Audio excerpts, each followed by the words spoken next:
It's Wednesday and it's what Real Talk on Real Estate. And people were asking if they'd be investing in residential or commercial real estate. Well, I'll tell you guys, you should be investing in both.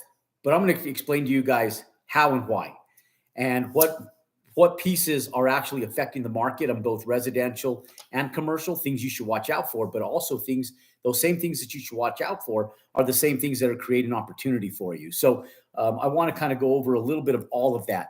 Now, in spite of everything that's happening, I'll give you guys a little bit of real life updates. I just had I had a neighborhood meeting on a 150 unit multifamily apartment complex today in a municipality called Rio Rancho, which houses a multi-billion dollar facility of Intel and one of their largest chip manufacturing locations in the country, one of like five of their top five largest chip manufacturing plants. We're proposing 150 units of multifamily.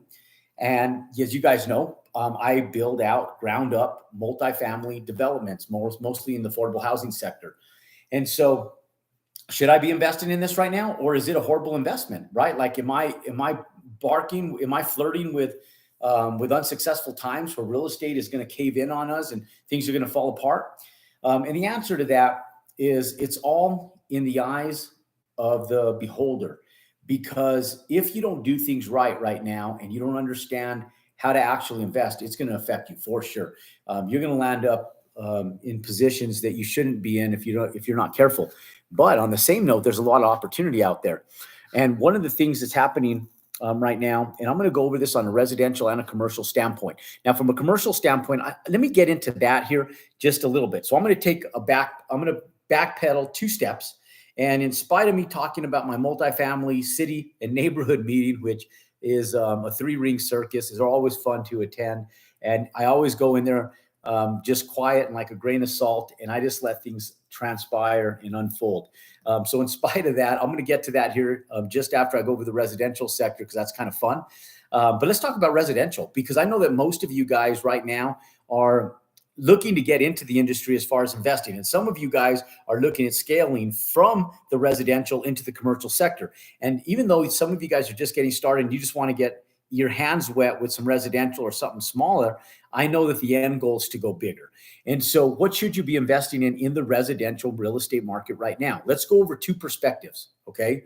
Now, the reason 2 perspectives is because I look at this this in a 3-part series, right? Like, one of them you don't even want to pay attention to. Okay. So if this is a 3-part area in residential, single family, you can go in and say, okay, I want to look at this from a wealthy perspective, like who's buying high-end luxury real estate right now. Okay.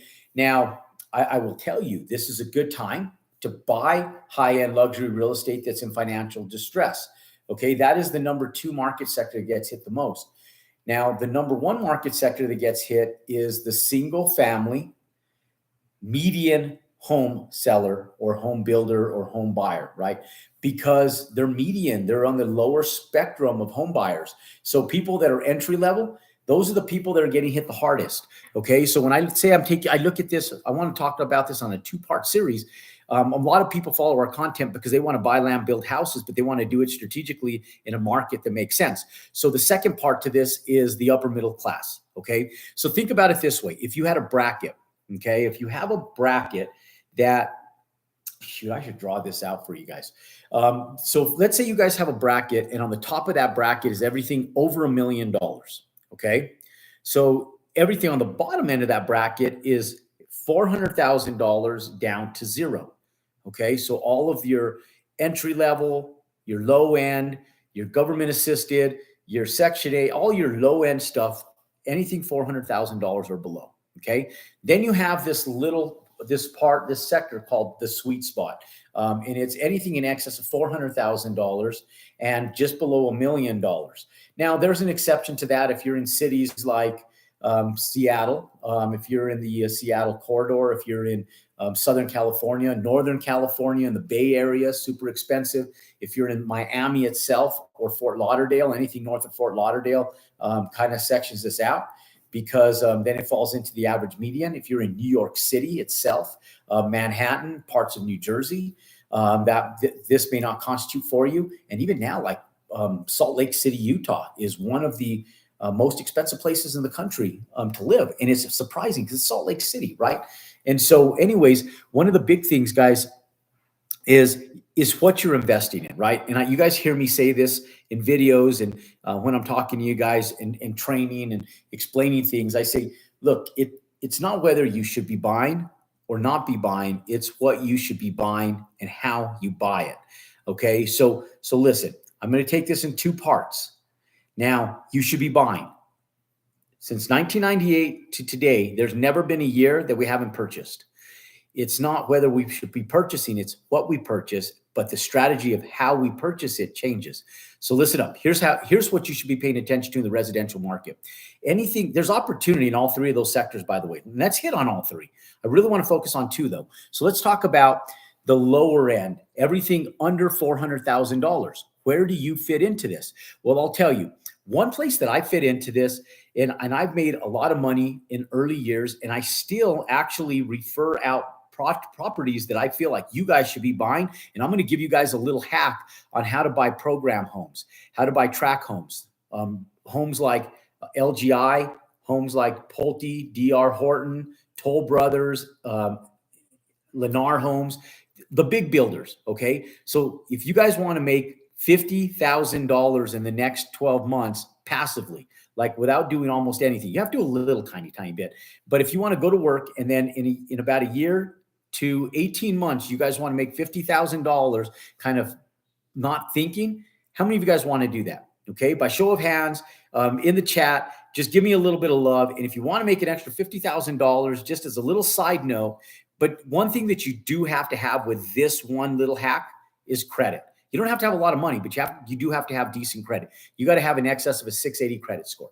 So if you don't have a 680 credit score, you need to go in and you need to pay attention to what you're doing with your credit and get it fixed. Okay. You need to get it fixed. You need to pay a company like Lexington Law or one of those that can go out and just do credit repair for you to get you over a 680 credit score. Because if you do, here's what we do.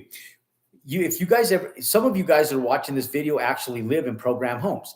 And so when you go into these communities, they're pre-planned communities that have hundreds and hundreds of homes being built. And they have these, what they call postage stamp lots, where you go in and they have like 1/10 or 1/8 of an acre. And these lots are like 7,000 square foot lots, and they plop down a little 2,200 square foot house. Okay. Now, typically, let's talk about like Pulte and DR Horton, for example, since those guys are large. KB Home, Kaufman and Broad. Let's talk about these big guys real quick. So one thing I love about Pulte is I like buying Pulte homes better than I do DR Horton homes. And what we've always done is we always buy one of these, but there's a specific home to buy in these subdivisions. And what we do is when the subdivision's new, we go in, we used to buy homes. And in fact, my wife and I used to do this every single year before we got married, because I was leveraging a house in her name and one in my name. And then we'd make an extra $100,000 every year just by buying two of these. We'd rent them while the subdivision was getting built out. And we didn't even care if the builder took forever. If they took the whole damn year to build the house, who cares? Because all we're doing is buying time. We already locked in the price. So once you lock in the price on an early built subdivision, typically as the subdivision starts to build out and it becomes lots become less available, then the price of those homes actually goes up. And so they do them in like $10,000 increments. So let's say a house starts at like $350,000 when it first is being built, then it goes to $360,000. And we're talking about the base price here, guys, $360,000. Then you go to like $370,000, then $380,000. By the time you're done, the house is worth $380,000 just on the price increases. But there's a little trick to this. And why am I talking about this? Because I'm talking about the residential market sector, what you should be investing in. That's what today's topic is, right? So I'm going to give you little hacks that nobody's talking about. And I promise you, nobody's talked about this before. I would gamble to tell you guys to find somebody who has ever given you this hack that I'm giving you right now on the internet ever before. There's not anybody who's ever given you this hack. So pay attention because you might miss it. Okay. So what we would do is we go in and there's smaller homes that are probably closer to about 1,850 square feet in these subdivisions. Okay. So you take an 1,850 square foot house. Okay. I'm giving you the formula right now, by the way. Then it goes up to like a 2,000 square foot house. Then there's like about a 2,100 square foot house. Then it jumps to like a 2,500 square foot house. Then they have the large house that's like 3,000 square feet. Okay, this is the 2-story house, four or five bedrooms, and this is for a larger family. Now, typically, the bigger the house gets, the smaller the square footage price is on that house. So let's take, for example, okay, the smaller home usually has the highest per square foot price. Okay, so let's say that this 1,850 square foot house is selling for $300 a square foot. Now, this is just a simple theoretical example. Okay, so $300 a square foot. Every area is going to be slightly different on the price per square foot, but I always pay attention to the price per square foot. Here's why. So if this is $300 per square foot, this is going to tell me which house I should buy, which one I'm going to have the largest profit on. I'm going to explain why you're going to have, how you know you're going to have the largest profit on this specific house. Now you go in and you say, okay, a 2,000 square foot house is selling for $295 a square foot because it's slightly larger, right? So the price per square foot is going to go down. Okay, now the 2,100 square foot house is going to be at like $293. Okay, it's pretty close to the 2,000 square foot house, but it's $293 per square foot. Okay, now the 2,500 square foot house might be at like $285. And then what happens is this 3,000 square foot house goes down and it drops pretty substantial, probably closer to about $270 per square foot or thereabouts. Okay. Now, same subdivision, same quality of build out, but the price per square foot is all over the place. Now, any of you guys who are real estate agents, brokers, and have done real estate before know that the way the banks look at things is they look at appraised value based on comps and comparable real estate. And so they're looking at price per square foot on a specific house. Now, when a bank looks at it, they're not looking at it from a marketing perspective like a builder's looking at it, where the builder goes in and they're looking at saying, okay, I've got to sell this at a reasonable price. I can afford to build it at XYZ price, 1,500 square foot house at $300 a square foot. So they're not looking in that perspective, but the builder's looking at it to sell more homes. So if you look at this, you sit back and I go, okay, we don't need the $270 per square foot. We need to be careful with that, okay?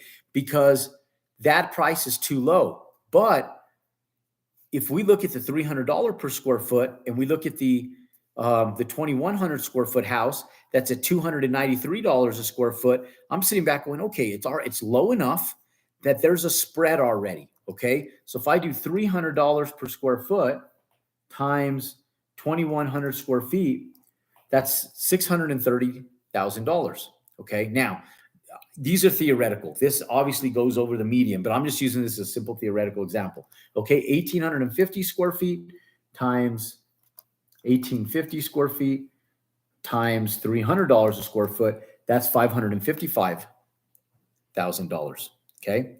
Now, what I want to do is I want to go in and I want to see what the spread difference is going to be between these homes. And one thing I know is that the 1,850 is already pushing too high of a number. The 2,000 square foot house is already pushing too high of a number. Now, the 2,100 square foot house might be pushing close to its number. Now, here's what I like. This 2,500 square foot, maybe this house is actually 2,430 square feet, let's call it, okay? And so if it's 2,430 square foot at $285 a square foot, the way banks comp out homes are based on every 300 square feet. So anytime the square footage of a house jumps 300 square feet, it's X'd out of its comps. So when you go into these subdivisions, if the house spread is over 300 square foot difference, it's not going to be included in the comp. So between a 2,430 square foot house and a 3,000 square foot house, to banking parameters, that 3,000 square foot comp is absolutely worthless. Now, when you go from a 2,400 square foot house to a 2,100 square foot house, that's a 300 square foot spread. So you can go in with this 300 square foot spread, okay, between 2,100 and 2,400 square feet. And you could take this $293 per square foot comp on the house. And so when you're looking at 293 minus 285, that's a difference of $8 per square foot, okay? So if you take $8 times, and now this is just on the base price, guys. So if you take $8 times 2,400 square feet, that's $19,200 just in the difference of that $8 per square foot. That's your upside, because what happens what happens, guys, is when the subdivision stabilizes, the comps just plateau. They plateau. And now banks are just looking at comps from a banking perspective, and they want to make sure that it has the same quantity of bathrooms, bedrooms, garage space, acreage. They're looking at if it's a 1-story, 2-story, they're looking at just simple little things. But the square footage is one of those that's very, very highly depicted. They don't care about the fixtures inside. They know that it's the same year built. They're not looking at the trim out items. They're looking at comparables in that same subdivision that are built right around the exact same time and right around the same exact square footage. So right off the bat, we see that the 2,000 square foot house is too small. The 1,850 is too small, but this 2,100 and this 2,400 square foot house are right in the same neck with each other. So now this 285 can be pushed based on comps and banking parameters for appraisals to this $293 a square foot price at stabilization when the subdivision stabilizes. Okay. You're not competing up against the builder anymore because they're done. They're out of inventory. They're done selling. They don't have nothing to compete against. So what you're waiting for is for the builder to get out of your way. And while you do that, all you do is you buy the house and you rent it. And you just let it rent until the builder's done building. That's why I say tie up a house. Let them take a year and a half if you want to build out your house. You know how most customers are over there bothering them? Don't bother them. Let them take forever. As they're doing it, they're building out their subdivision, they're building out your house, and they're buying you time. And so you just fall asleep on it, show up every once in a blue moon, check on it, call the builder, say, hey, what's up? How's everything going? Hey, I noticed X, Y, and Z isn't in the house. And then you get involved with picking out tile or whatever it is. Now, there's a base price on these houses. What we're going in bare buckets, bare bone, and we're doing base price. Now, very few people are putting linoleum, but if they're going to put linoleum in a base model house, the only thing you ever upgrade is tile, ceramic tile in the wet areas only. That's kitchen, bathrooms, and laundry room. Okay, those are your wet areas. Outside of that, you do no other upgrades. But what you do is you want other people in the subdivision, they're buying those homes, you want them to put upgrades in their homes, because when they get to the end, to the closing table, guess what happens to these 2,100 square feet houses that now added $15,000 in upgrades? It increases the price per square foot based on their upgrades. So when it closes, guess what you have? You have their comps. So now you have an extra $15,000 on top of the $19,200 that you get a comp out on your house. Now you already have an upside without even doing anything of $34,200 of upside. Okay. Now, remember those $10,000 increases. Let's say the subdivision just goes through 3 of those through the time you buy it. Okay. They go through three $10,000 increases. So now that 2,100 square foot house goes through 3 $10,000 increases. You have yours tied up at $285 a square foot, 2,400 square feet. Now you have another $30,000 of upside that goes to your bottom line on top of the upgrades. So that's a total of $64,200. He said, Jerome, I thought it was $50,000. We got to sell the house. There's commissions, right? Now, what I typically do is I'll go in, I'll put like tiles backsplashes in. I'll go to Home Depot or Floor and Decor, pick up like $300 worth of backsplash tile for the kitchens and something trick, nice glass, subway tiles, whatever's trending at the time. Slap those on, pay a handyman like $150, $200 to throw them up for you. And now for about $500 to $600, you just made your house custom looking, where now you have the same latest and greatest trim outs that your neighbor does. Another thing I'll do is, you guys see these little knobs on the doors right here? You guys see these? Most cabinets don't come with those, but you could dress an entire house for about $250 with those with the little handles on your cabinets. Most of the track homes, if you notice, they don't come with them. But when you put those in your kitchen and bathrooms, all of a sudden it looks more expensive. It looks nicer. And so for a few dollars, you do little stuff like that. Maybe you change out the kitchen faucet to the nice big fancy one with a spring and the sprayer and stuff for another $250, $300.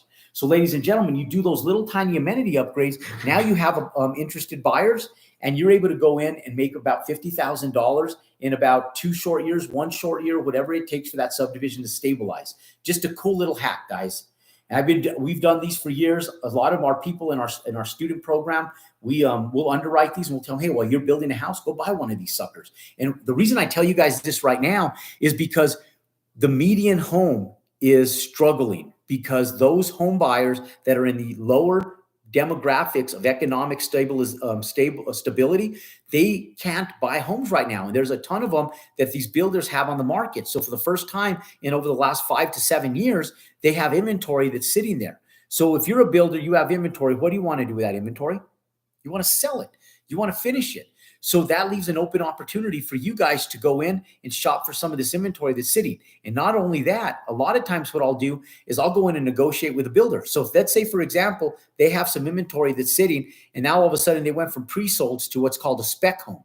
And so when they go in, this turns into a spec home. One of the things that that you do is I negotiate with them. I'll say, hey, look, I want to buy the house, but I don't want to have to, I just can't afford to put window coverings, refrigerators, and everything else in there. So now you start negotiating some of this stuff with a builder. You also tell them, look, the backyard's all dirt. Can we like gravel and throw a couple of trees back there, maybe a drip system? And we'll negotiate maybe a free landscape job to buy the house. Maybe we'll negotiate some free upgrades like the ceramic tile, the backsplashes, or some upgraded fixtures. We'll finish out the garage, maybe negotiate for them to paint the garage, or we'll ask them for window coverings because that's a big expense. And so we'll negotiate that stuff into the buy right now, and we're able to go in. And even in the highest, greatest, latest and greatest market, we had students that were doing this. And guess what? Right now, there's more inventory, more room for negotiation because most of the builders would not negotiate with you 2 years ago. But now they're open to negotiations. Okay. So that's one hack. I just had to give that out to you guys. I spent more time on that than I wanted to, but I hope some of you guys found that valuable enough to go in and say, shit, I'm going to look into some of this. Now, the second thing you want to look into for those of you guys who are doing short-term rentals or Airbnbs and, or those of you guys doing long-term burst strategy is this right now is the time to buy homes under $400,000 for the same reason that the hack that I just went over works. For the same exact reason is the same exact for the same exact reasons why you want to be looking at this at lower end homes right now, because there's more of them on the market than there had been, and we haven't had a bandwidth of opportunity. Now there's still an inventory crisis. I just did another video here on YouTube that I'll put at the end to recommend it on the market update of what's happening right now in June of 2023. And one thing is that really it's still a seller's market, but it's a seller's market in a more stabilized fashion because there has been no increase in values in the median home sector since the first quarter moving into the second quarter of 2023. So from January all the way to June, the market has pretty well just plateaued. That's good. It hasn't went down. Prices haven't dropped. They haven't went up, but they plateaued. And so now you can actually go in and negotiate an arm's length transaction of reasonability with a seller. Okay. So a great market sector to invest in.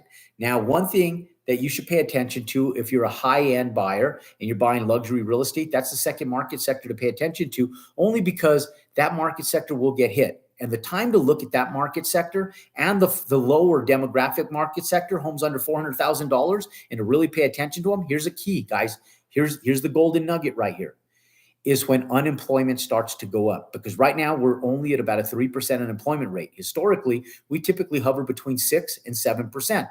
When we start getting into times of economic distress, where we really move into a recessionary market and real estate starts getting pinged hard, is when unemployment goes up past 7%.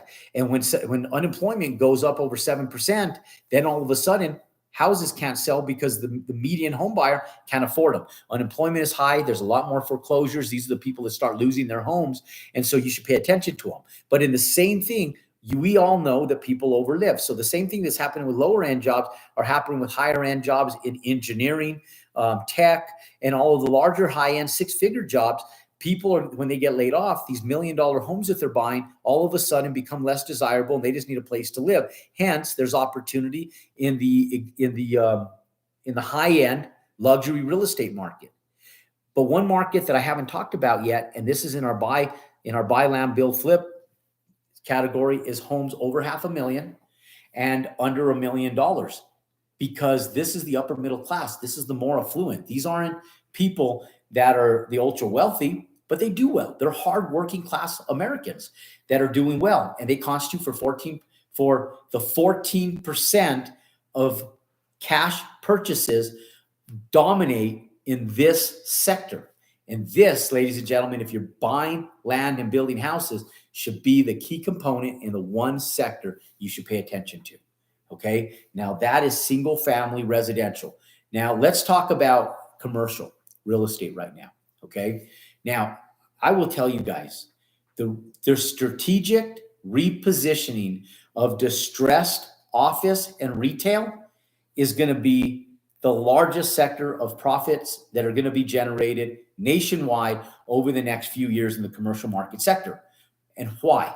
Okay, why? Give me some in the chat, guys. Why? And look, ladies and gentlemen, if you guys like this content, you want more content like this, you guys want me to go live more often, then click and subscribe to our YouTube channel, smash that thumbs up button, give us a little bit of love and let us know. Okay, but why, guys? That's the question. Why? Why is there going to be so much massive opportunity in the strategic repositioning of office and retail? Okay, the more creative that you get, the more money you will make. Okay, and so understand that right now, the one sector of real estate that's taking down banks is office, because 2 years ago, the number one commercial investment that you could make in the commercial market sector was in office warehouse, because for over a decade, warehouse was stagnant. It was just leveled out, hadn't done nothing as far as rent rates. And I lived it because I own warehouse, I own retail, I own all of that stuff. And I saw a warehouse. I would only buy it if it was financially distressed, because I knew I could go in and it was a no-brainer. I could just stabilize it, rent it, and make money. And I was buying it always at a discounted price. But see, here's the caveat to that.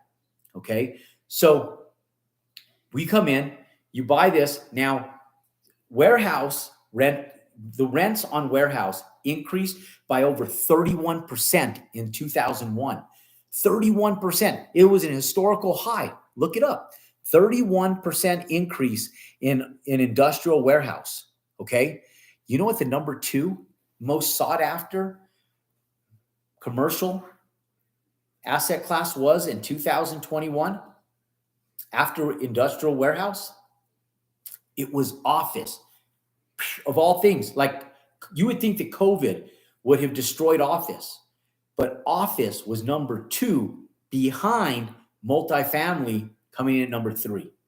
Multifamily increased by 11%, and office went up by a staggering 13.5% on rent rates in 2022. I have no idea how. I don't ask me the logic behind it. I'm not quite sure. All I know is it beat multifamily by 2% in 2021. Okay. When you say repositioning troubled office or retail, do you mean retrofitting it to something like multifamily? Yeah, that's one way. Okay. That's one way.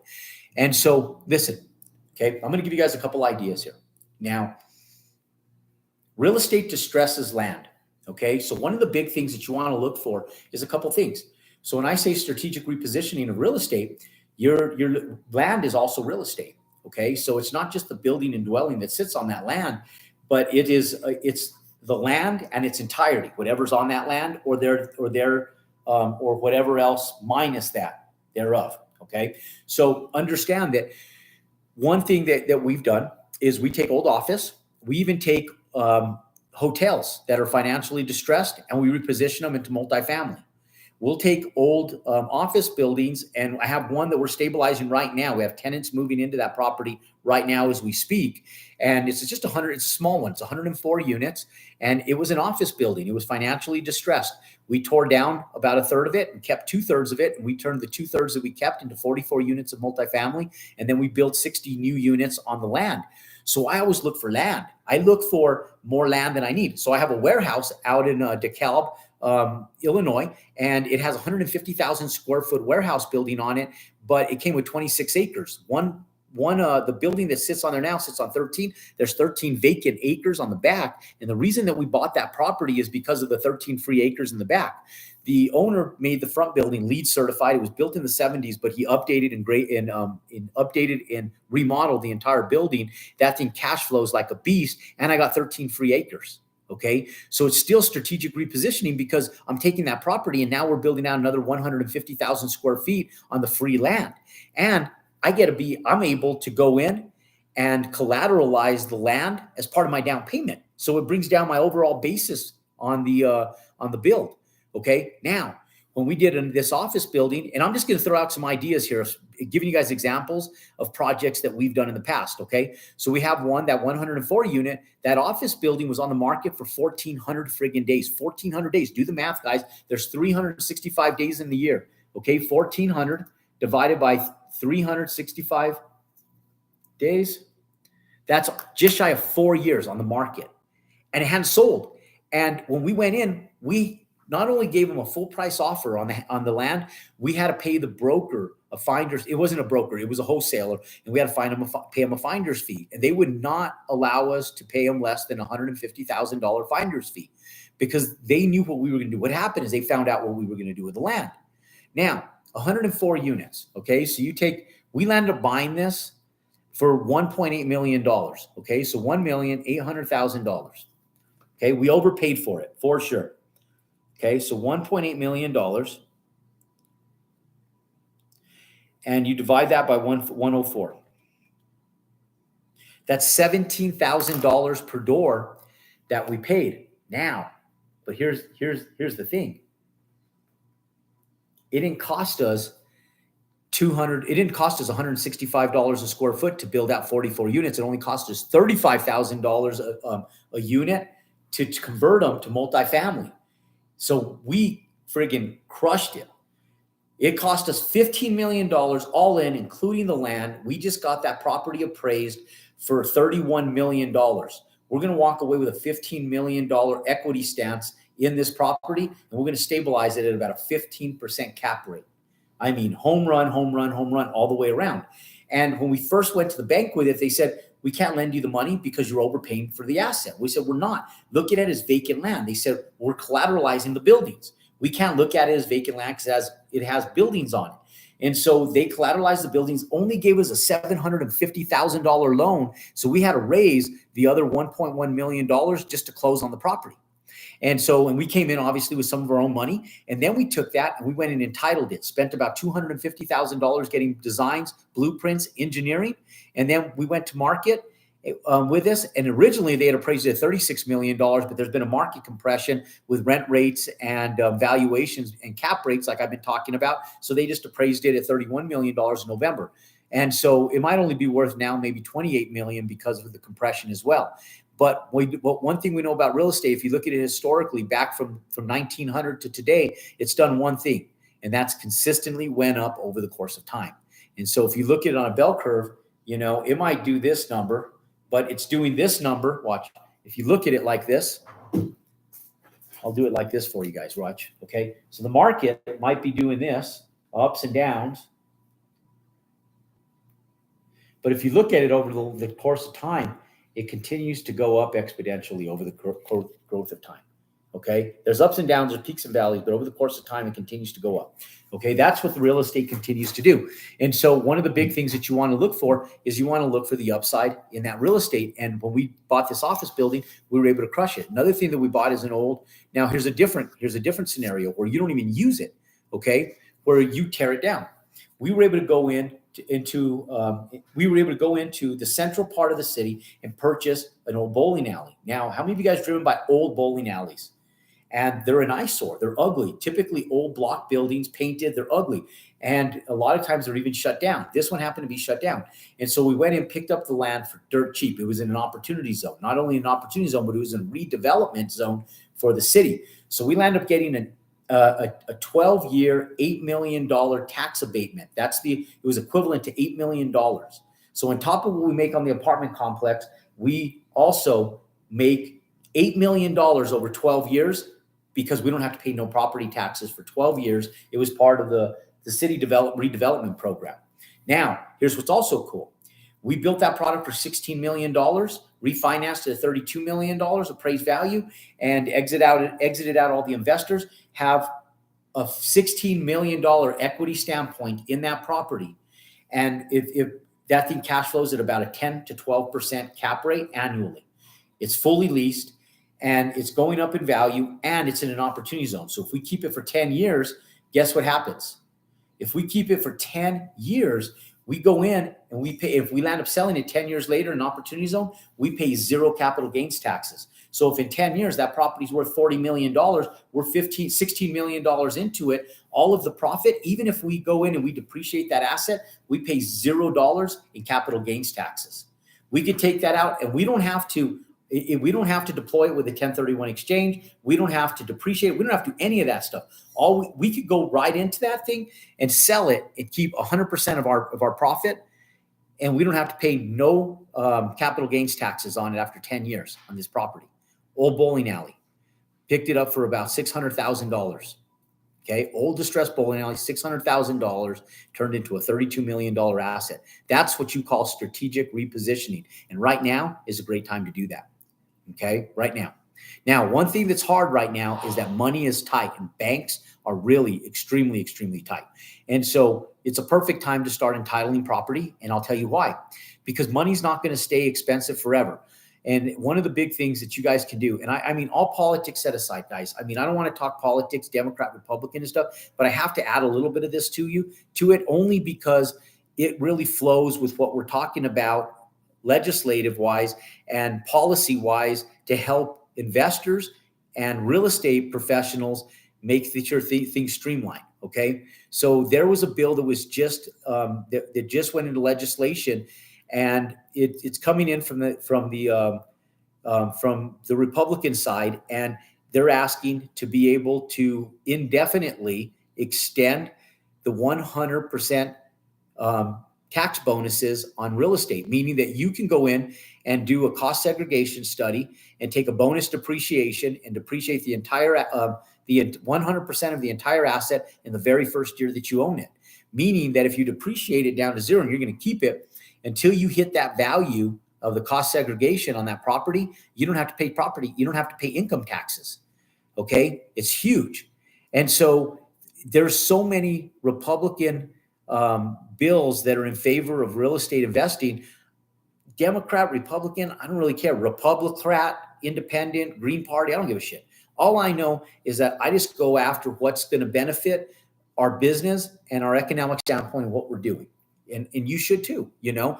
And if the Democrats were putting this stuff, I'd be a Democrat, because I'd be sitting back going, the Democrats are giving us what we need, ladies and gentlemen. If the independent party was doing it, I'd go damn independent. So I just say, make sure that you guys function on what's working for your business model. Okay. You got to be selfish in some regards, to be able to go out there and strategically position yourself, because a drowning person can't save another drowning person. So if you guys are financially drowning, you can't save the world. But if you go out and you get yourself on dry land, imagine what you can do if a bunch of us go out and get wealthy doing what we're talking about, and you're able to go out and take that money and then use it to go save the world. Okay. That's where you make an impact. Okay, now let's look at some of these questions here. So are you recommending taking distressed office and retail, then rehabbing, raising the property, then entitling the land so that you can either develop it yourself or flip the entitled land? Yeah, either or. So if you're in a cash crunch and you're not in a position where you can hold real estate and function on the cash flow, but you need actual money in your pockets and you need some revenue, sell it, make a profit. Once you learn it, there's another opportunity right down the road. I promise. There is no shortage of land on this earth, and the population keeps growing.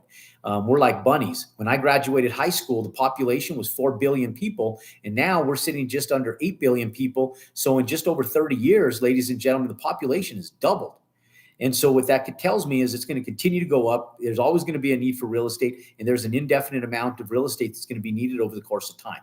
Okay. So yeah, so just go in and find another deal, make some money. And then if you're in a position where you have money, you have cash flow, but you just want to be able to have a retirement security that you have ongoing passive income, then buy it, build it, keep it, hold it, love it, and just cash flow from it for the rest of your life.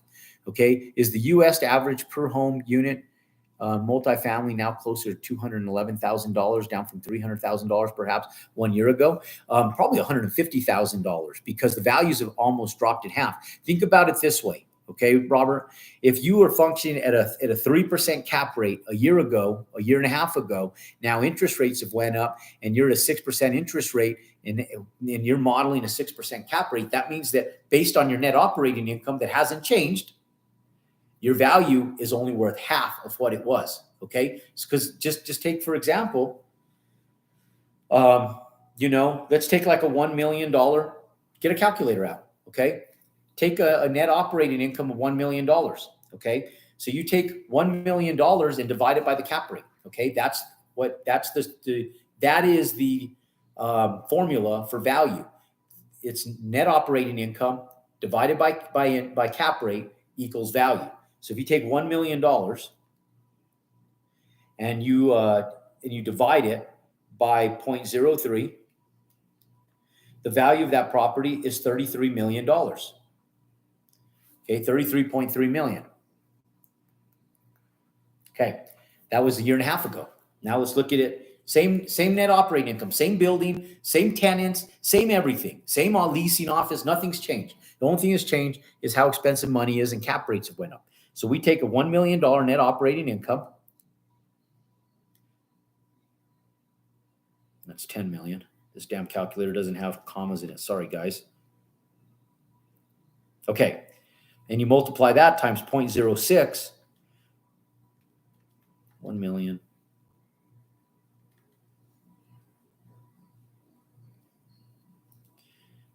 Divided by 0.06. That's $16.6 million valuation.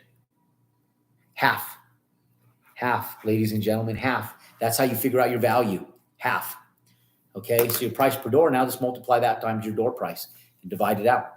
Okay, so yeah, Robert, they've went down. Now, they're still functioning at about a 5% cap rate, so you're probably closer to about right. They probably went from about 300,000 down to 211, not quite half yet, but in reality, it should be half. Okay, how often do you find cities, countries, and counties are open to property tax abatements? Oh, they're hard to get. We get lucky when we do those a lot of times. We do try for them a lot. In fact, in Texas, it's the only way we can build if we get tax abatements. So in Texas, in Dallas, Fort Worth area, we have to go after tax abatements, and we exercise those to the fullest, and we get aggressive on them because we have to. It's the only way we can build. Rent rates are too low in Texas to build out a product unless we have tax abatements. And a lot of times that means we have to make like 10 to 15% of the property low income in order to get certain tax abatements. Okay.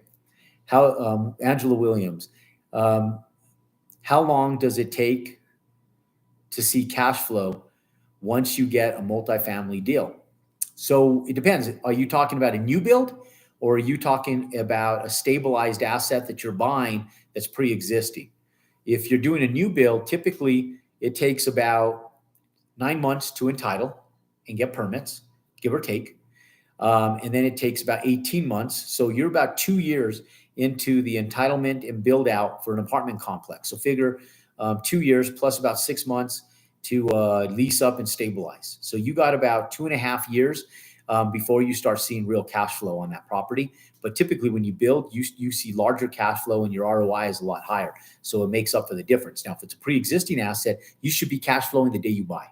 The day you close, you should, if you're buying on a real like 6 cap, you should be profiting 6% on your money from the day you close on that property. And then you should be strategically working to see how you can improve the management and the asset in itself so you can increase rents and increase your cash flow.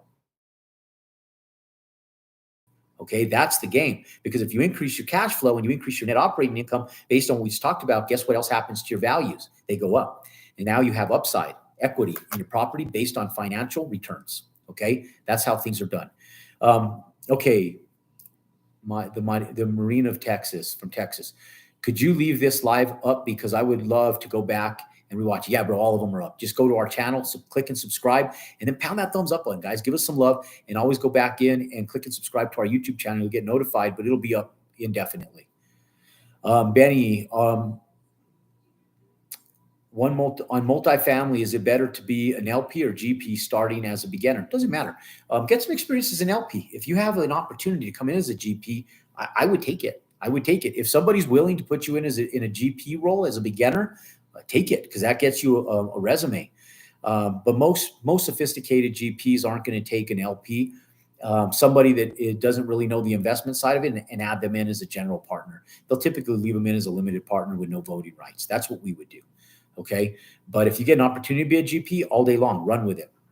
especially if you underwrite the deal. But as a GP, you're typically going to be on the loan. So if you're on the loan, make sure you underwrite it so you don't put yourself in a bad position.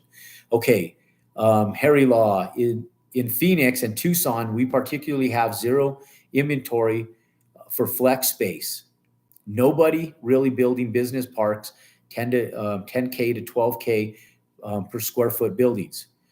Maybe have 3 to 6 of them here in the park. Yeah, you know what, Harry? I'll tell you. I'm going to give you guys. So flex warehouse is huge, and so is warehouse that houses um, not just industrial warehouse. If you're able to go in and you're able to position that not just in the flex space, but you're able to exercise that for the cooling systems of God, my brain went blank, guys. Help me out here. For the big computer deals. Help me out here, guys. I was just talking about this yesterday with my buddy John, and we were talking about how there's not enough warehouse space for. I'll remember. I'll have to post that. Damn, I can't think. Not for mining, but yeah, similar to that. Anyways, there's a lot of opportunity in warehouse space right now, ladies and gentlemen, and even office warehouse, guys. Even office warehouse. If you guys go in and do small office with warehouse, it's huge right now. It is huge. It's a big one. Yeah, data. So if you guys are building out data centers, if you guys are building out data centers that do cooling for servers and data centers in warehouse space, there is nobody repositioning distressed assets. Now, the caveat to that is that you have to have a really good heating and cooling system, and really a cooling system, because when these data centers are running hot, they have all this equipment and they're producing heat, and these and all of these servers, if they run hot, they're going to blow up. They're going to shut down, or they're going to trip breakers. So you have to have a really good cooling system. So the building has to be built almost LEED certified. So it's insulated right, and it has very little heat loss. Okay. So very, very important. But yeah, huge opportunity, ladies and gentlemen. Thank you for that. Thank you for helping me. My brain went blank for a second there. Okay. Do you offer a structured conference or online course for developing multifamily real estate? Yeah, it's called our Build Wealth. Ladies and gentlemen, you guys have got shit. And you know what? Let me give you guys this link. You guys have got to join us on the 24th, next Saturday. We're going to do a massive launch. It's the biggest announcement of the year. You guys won't hear me with a larger announcement this year. Next Saturday, I'm not going to tell you guys what it is. It does revolve around our Build Wealth. Part of our business, which is in the multifamily development, but we also talk about single family, and we have a massive launch, not this coming Saturday. It's on the 24th of June. It's at 8 a.m. Pacific time. You guys have to friggin' be there. Sign up. Let me drop a link in here for you guys. And I'm going to drop this link. Okay. I'm going to drop this link.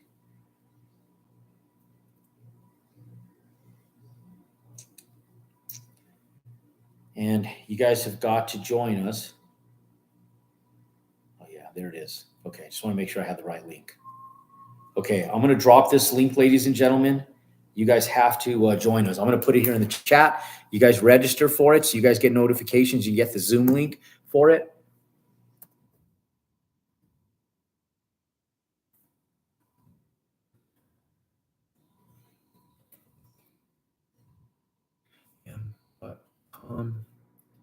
/2023.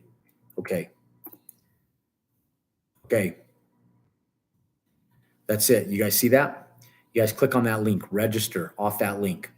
Okay. It's going to be the largest announcement of the year. If you guys miss it, you guys screwed up. I'll tell you guys, you guys will be there. I would drop everything I'm doing. That is going to be one friggin' amazing morning. Do not miss that shit for sure. Be there. It has taken my team. We've been working on this for a month, guys. The back automation to put this together for the 24th is absolutely ridiculous. It's been it's been very time consuming, and it's for you guys. Don't miss it. Join us on June 24th, where you guys, they say be there or be square, be there or be screwed, be there or be friggin' square as hell forever. Be there. Okay. It's gonna be the largest launch of the year. Okay. How much lower do you feel residential housing prices will drop from this point in the economy? Man, I don't see residential prices going down a lot, ladies and gentlemen. If you see, pay attention to the unemployment rate. If we see unemployment get as high as 6 and 7%, you're going to see residential real estate drop. Okay. If we don't see unemployment rates get that high, you're not going to see prices drop. It's going to be almost virtually impossible. There is such a bandwidth and need for real estate right now, ladies and gentlemen. There's not enough doors. It's going to be very tough. You're going to see areas less economically stable that you'll see drops, but as a country and a nation in its entirety, we're not going to see them drop unless we see unemployment really get bad in excess of 6%. Okay. All right. I'm going to answer two more questions, ladies and gentlemen. Do you prefer to get your multifamily construction in progress financing from banks, pension funds, insurance companies, family office? We do all of the above. We try to get money, the cheapest money we can get, right? Without having to give away equity. A lot of times family office is really good right now, but you have to be careful because they want voting rights. If you do family office, don't give them any voting rights. And if they want voting rights, don't take their money. You don't want them to bottleneck your project. And you have to think about your other investors.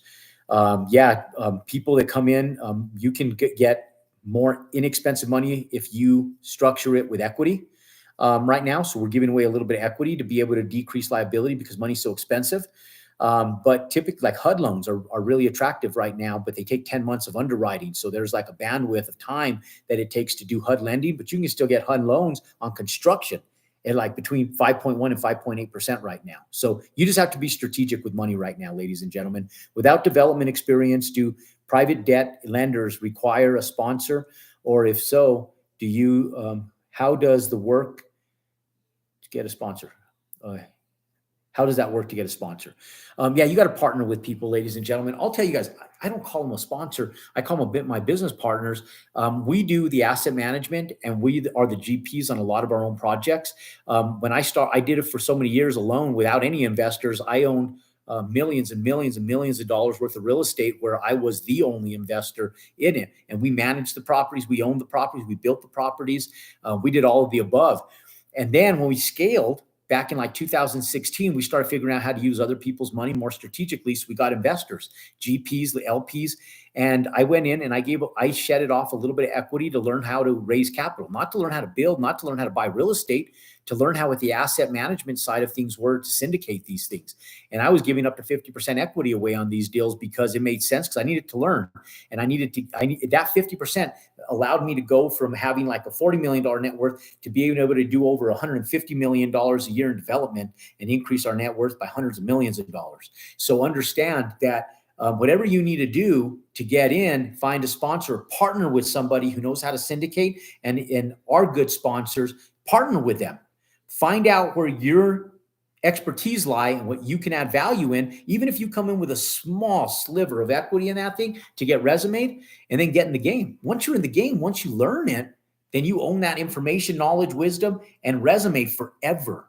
Now that's when you start playing the game, ladies and gentlemen. Okay, last question. Could refrigerated storage facilities, industrial outdoor storage are on the come up? Yeah, there's a lack.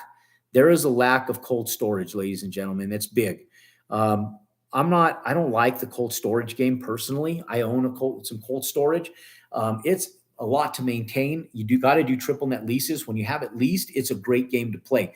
When you don't have it leased and it's vacant, it's harder to lease and it's expensive to maintain. So I'm not a big fan of cold storage, although there is a massive need for it. If somebody stays in their lane and gets really good at cold storage, you'll be a badass and you'll make a ton of money. Not my lane. I just don't care for it as much.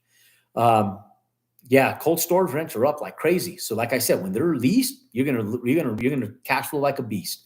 But the problem is when they're empty.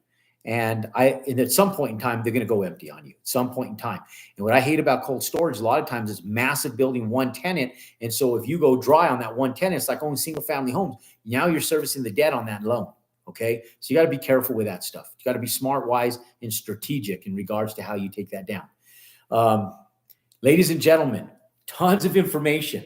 Look, if you like any of it, pound that thumbs up button, click and subscribe to our YouTube channel. This will go live. Give it a few hours to buffer and get up on YouTube. But ladies and gentlemen, thank you guys for joining Wednesday's Real Talk on Real Estate. God bless you guys, and go out and compound your success.